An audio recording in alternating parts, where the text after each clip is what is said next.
I think one of the things that I'm most drawn to with this installation is the idea that originally when Phil came to me and was talking about what he wanted to do and what he planned, I had something in my mind. But what he did was actually step it up a notch from that. And he made it more of a historical reference to this idea of image inundation. So it wasn't just about, here we are, all about us in this time in 2016.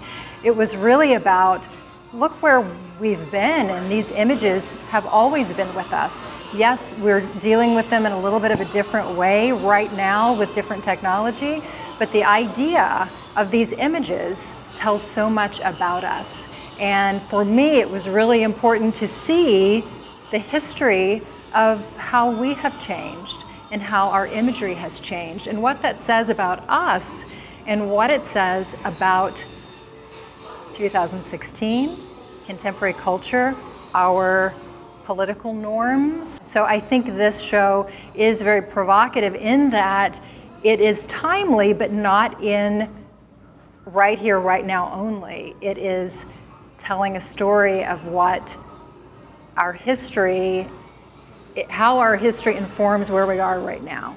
And I think it does a really good job of telling that story and giving us clues to how we got here and where we are and maybe where we'll go. I had kind of an aha moment in the studio with Phil looking through all of the stacks and this huge table full of stacks of magazines dating from 1919 to the present. And for me, looking at all of these images of people, the people that represent the United States, who we are, and it was so clear that for all of that time, they all pretty much looked the same. And then you have this abrupt change where people no longer look the same. We have changed, we have grown, and I think that's a really wonderful thing. But it is clear, looking at and listening to some of the imagery that Phil has pulled together here, the idea that politically here in 2016, there are movements that would love nothing better than to take us back to where we were before. And that's really frightening. I'm not just talking about one person, I'm talking about everybody. I'm talking about form, I'm talking about content, I'm talking about interrelation. And when you're sitting there looking at all of these images, that is the ultimate goal of a political stance and movement right now in our country. It's terrifying. And it was really an emotional moment for me when that just hit me. It's not something that I didn't know or didn't understand before, but just visually, when you see it and you feel it and you know it at the same time, and when art and an artist brings that to you and gives you that, it was pretty powerful.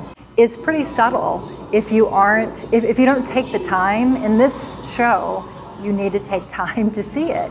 You could spend hours in here looking at every image, and there's some text, and it's just so rich with that imagery. And in parts of it, it is, you are being inundated, and the audio and the video, but you are, with this, what's different is you might see someone you know.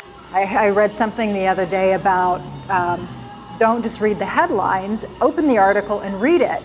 And this is saying, no, you can't read the article. You have to just read the headlines, and we're going to keep throwing them at you.